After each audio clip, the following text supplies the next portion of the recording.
Сәлеметсіздер ме, құрметті көрермен? Бүгінгі біздің қарастыратын тақырыбымыз сабақтан тыс шараларға көмекші құрал. Бүгінгі қарастыратын сайтымыз Google AI Studio деп аталынады. Сайтқа сілтеме әдеттегідей видеоның соңындағы бекітілген комментарийда болады. Сайтқа жаңағы сілтеме бойынша кірген кезде осы бет ашылады. Өзіміздің Google аккаунтымызбен тіркелеміз. Негізгі тақырыпқа көшпестен бұрын сайтқа қысқаша шолу жасап өтейік. Ол үшін галерея подсказок дегенге барамыз.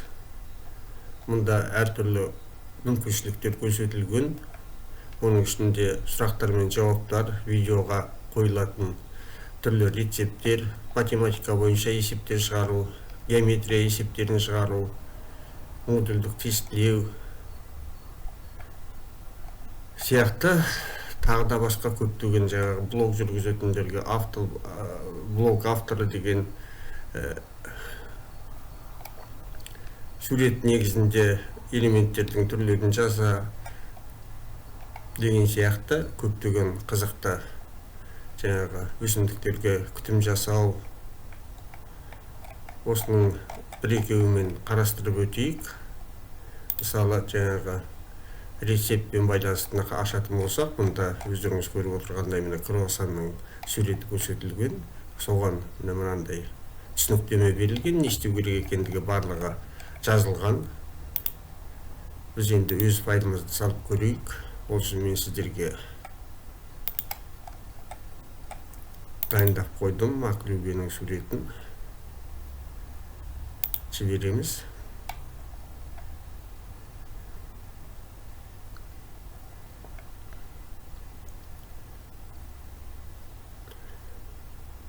Сайт қазақ тілінде де жаза береді. Егер сұрақты қазақ тілінде беретін болсаңыз, қазақ тілінде жауап береді. Міне біздің ақылөбе екендігін танып отыр. Оның неден жасалынатындығы, қалай жасалынатындығы жазылып тұр. Енді видео сұрақтар мен жауаптар дегенге келетін болсақ, міне мұнда өздерінің видеосы берілген. Барлығын өздері түсіндіріп отырады. Міне мына видео. Осы видеоны көргеннен кейін міне мынандай сұрақтар қойылған, оған мынандай жауаптар берілген. Енді біз өз видеомызды салып, оған сұрақтар мен жауаптар алып көрейік.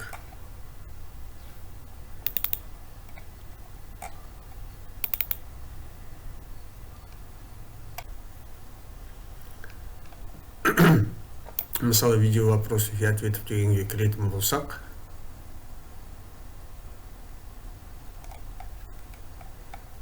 мұнда да міне өздеріңізге осындай подсказка беріледі, видео беріледі. Видеоға өзіңіз сұрақтар қоясыз, сол сұрақтарыңызға ол жауаптарды береді. Бұл әсіресе шетелдік оқыту платформаларын, ағылшын тілінде, басқа да шет тілдерде жасалған оқыту платформаларын түсінбейтін болсаңыз, соны компьютерге жүктеп алып, мына жерде загрузить файл дегенге барып, немесе бірден YouTube'дағы видео деп алып қарап, одан кейін соны көруге болады. Мысалы, YouTube'дағы видео дегенді алып қарайтын болсақ, мына жерде біз оның сілтемесін алсақ болды.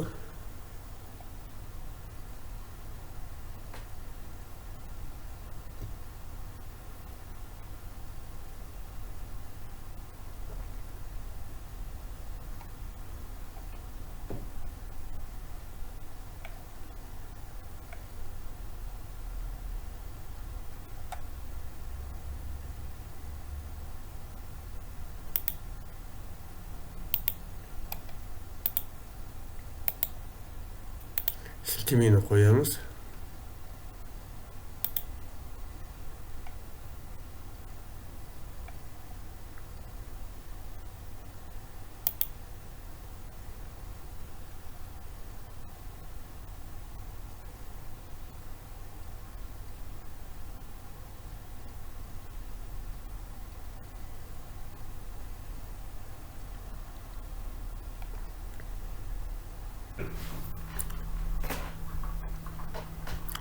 Міне көріп отырғандарыңыздай видеоның қысқаша бізге түсініктемесін берді. Енді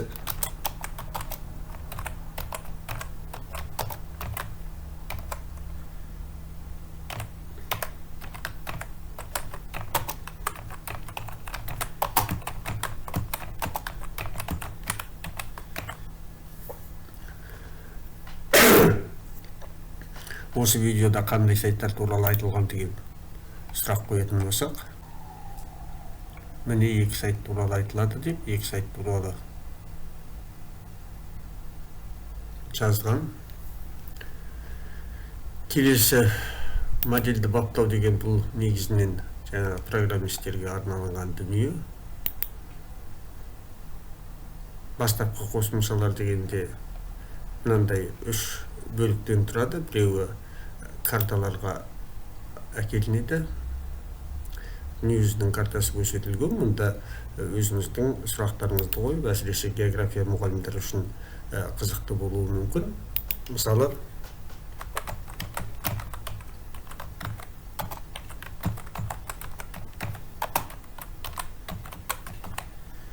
Мадагаскар картасын көрсет деп сауалнама қоятын болсақ, Мадагаскар туралы міне қысқаша бізге түсініктеме беріп отыр, әрі Мадагаскардың картасын көрсетіп отыр. Картаны әділбек жылжытып қарауға болады. Қосымша баптаулармен скрин жасап алуға болады, облакаға жіберуге болады, тағы да басқа жұмыстар атқаруға болады. Осылайша сұрақтар қоясыз. Бұл картамен жұмыс. Енді видеоны талдаушы дейді. Мұнда сіз өзіңіздің жаңа видеоңызды жүктеп, сол видеоға талдау жасай аласыз. Келесі 3 модельдерге талдау жасау дейді. Мұнда біз видео жүктеме, сурет жүктеп, сол суретті 3 моделін алуға болады. Мысалы біз жүктемей-ақ осы өзіндегі берілген суретті алып, сен атырмасын бассақ,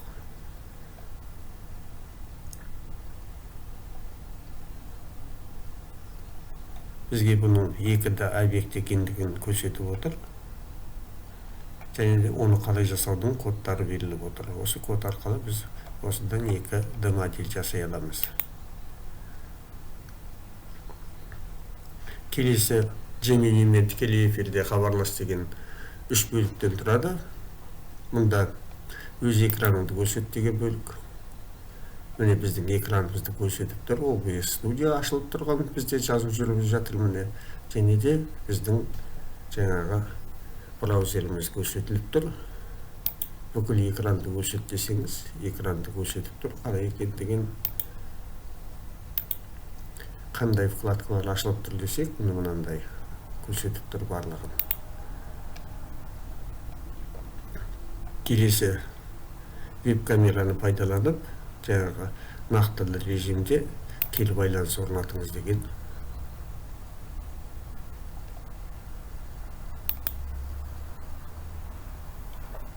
Онда бірден тікелей эфирге шығасыз. Міне, ені көрсетіп тұр. Ары қарай мен өзімнің сөздерімді жаза бере аламын.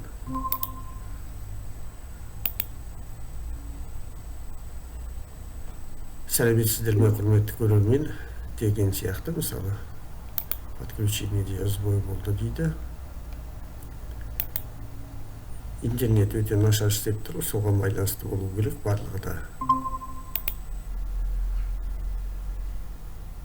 Міне трансляция басталынды дейді қазір.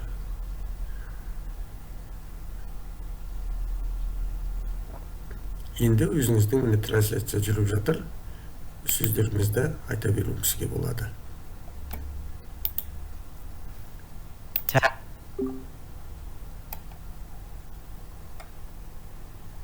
Айта беруімізге болады.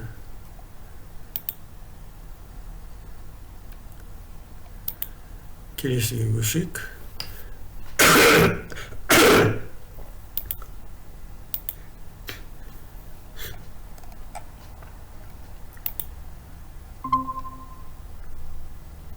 Мұнда сіз Gemini'ге сұрақтар қоя аласыз. Okay, so there are 2 people. One is named Jesse and the other is named Jimmy. Is there anything else I can help you with?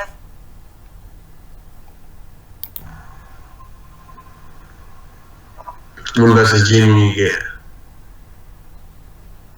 сұрақтар қоя аласыз. барлығы тікелей эфирде жүріп жатыр. Мұнда сіз Gemini'ге енді негізгі бөлікке көшейік. Негізгі бөлігіміз, бүгінгі тақырыбымызды ашатын негізгі бөлігіміз 3 бөліктен тұрады. Мұнда бірінші бөлігінде мысалы открытка жасау дейді.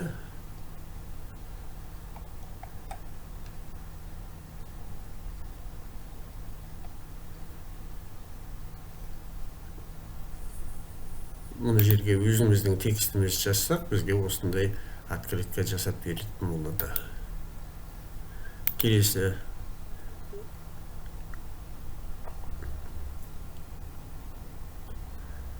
бөлікте мынандай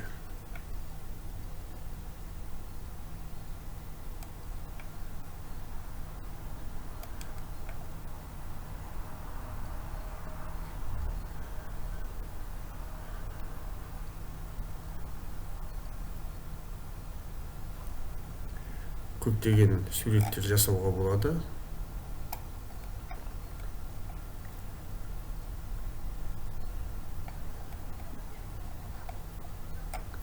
Картинкалар өте қызықты.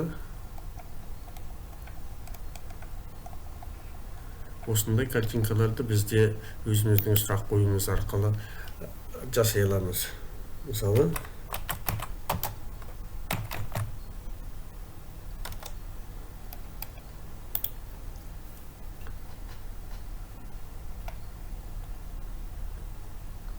қазақ үй деген тапсырма бердім мен. Бұл бөлікте біздің тапсырмамызды орындай алмай отыр. Негізінде орындай алу керек болатын.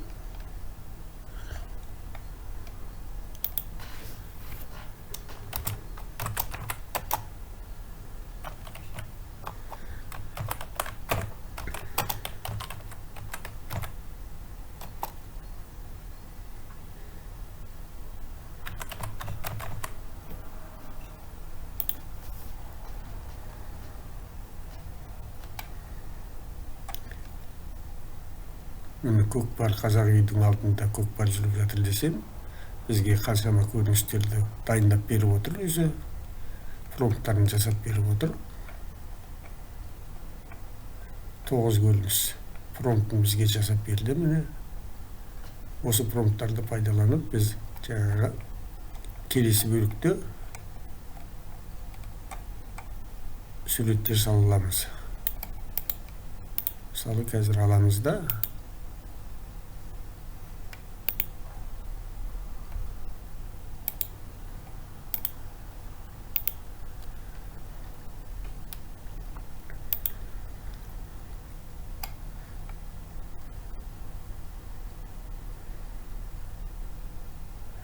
міне енді осы суретті біз ары қарай редакциялай бере аламыз. Мысалы, қазақ үйдің алдында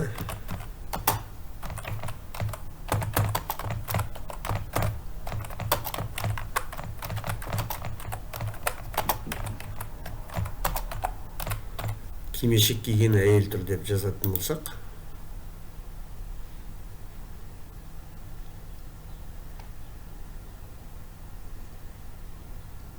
міне кимешек киген әйел тұр.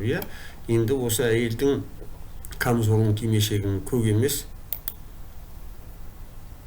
қызыл түсті дейік.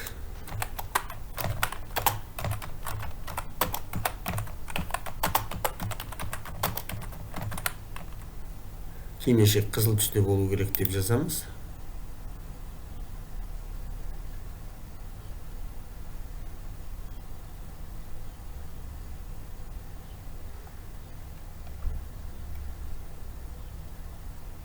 Міне біздің кимешегімізді қызыл түске ауыстырды.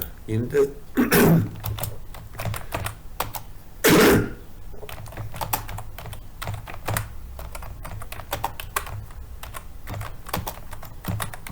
қазақ үй түріндегі сахна керек деген сұраныс жасайтын болсақ,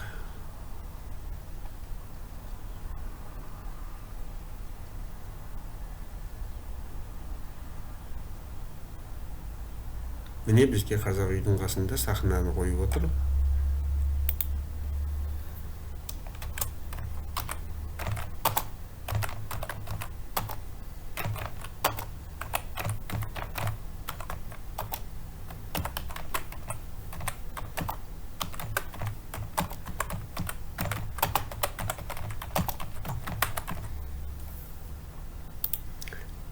Сахнаны бөлек қойып отыр. Бізге қазақ үйгеліге сахна болып тұратын.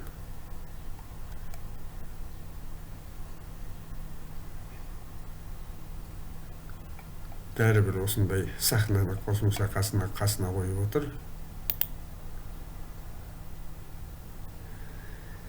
Енді көкпар ойыны.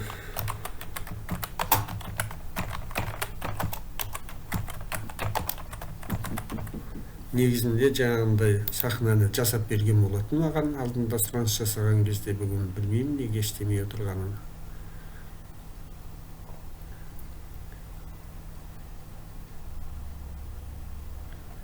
Көкпаршылар міне қосылып отыр.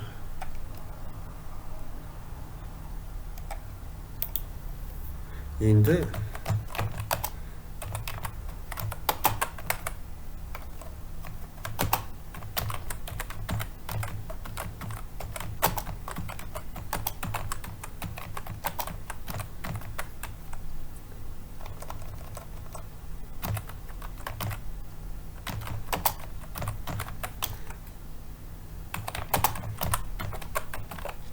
әйел мен көкпаршыларды алып тастап, қазақша күресті көрсет деп отырмын.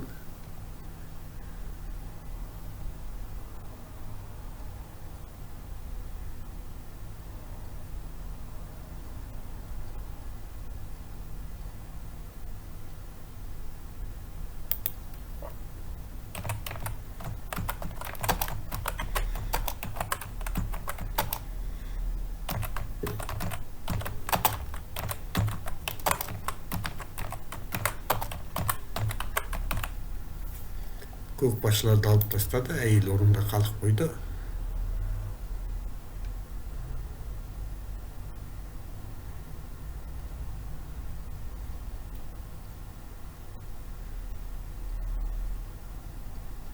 Жасай алмады.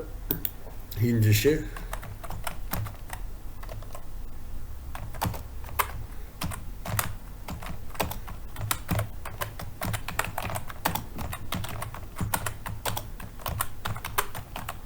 сахнада концерттік қойылым көрсетейік.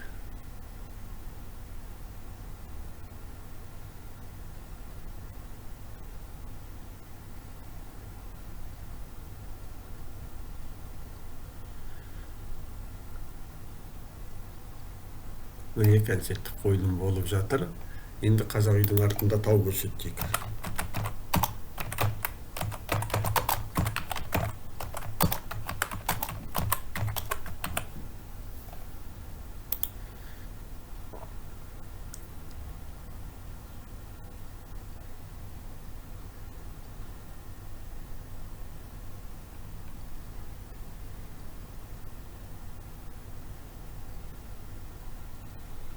Міне таулар, қазақ үйдің артынан таулар пайда болды. Енді қазақ үйді қоңыр түске бояйық.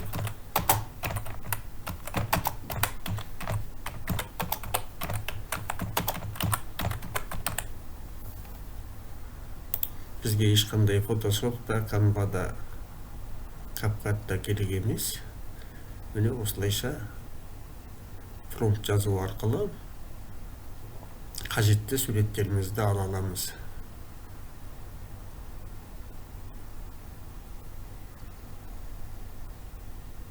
Міне қоңыр түске бояды қазақ үйімізді. Енді басқа промпт қойып көрейік.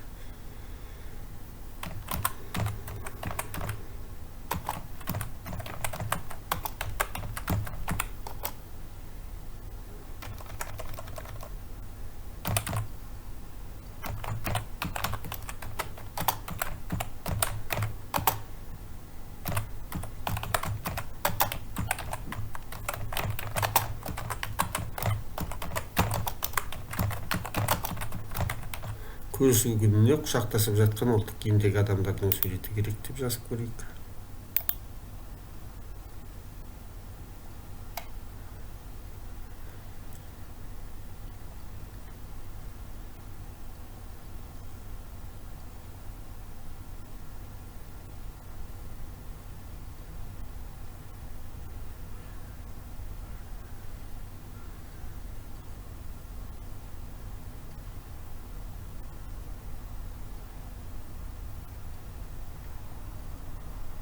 Онда біз жаңа стена жасамасақ көрсетпейтін болуы керек. Сондықтан жаңа стена құрастырамыз.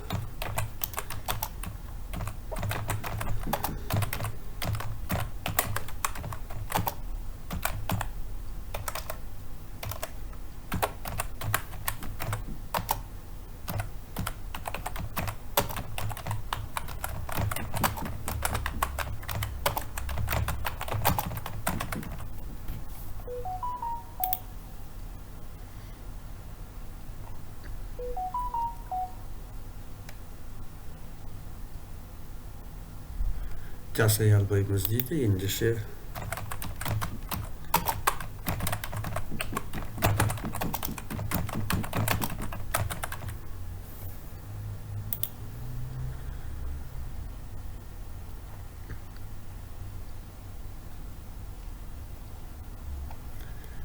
ол суреттер негізі жасалынады, бірақ не себептен жасалай алмаймыз деп тұрғандығын мен түсінбедім.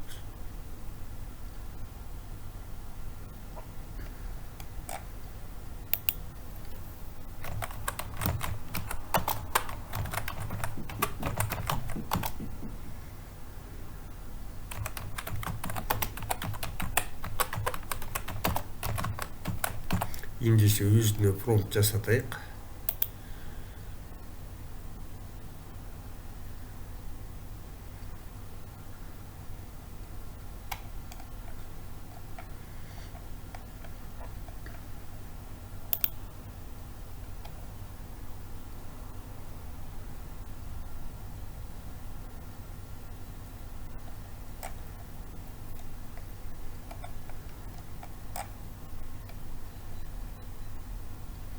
Міне бізге жасап беріп жатыр.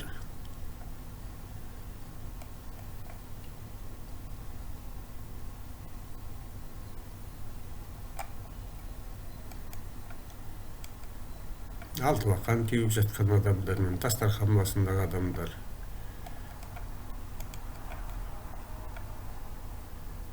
Күрес қазақшаның бағана жасалынбаған. Ат жарыс. Міне осындай өзіңіздің жаңағы сабақтан тыс жарларыңызға қажетті суреттерді осылай жасатып алуларыңызға болады. Бұның әрқайсысын содан кейін өзгертуге болады. Жаңағындай тапсырмалар бере отырып, киімдерін өзгертіп, түрлерін өзгертіп, әртүрлі өзгерістерді жасай беруге болады. Бұл өзіңіздің жаңағы шығармашылық ізденісіңізге, өзіңіздің ой өрісіңізге байланысты барлығында өзгертіп жасап алуға болады. Бұл картинкалардың барлығын көшіріп алып, одан кейін сабақта пайдалануға болады.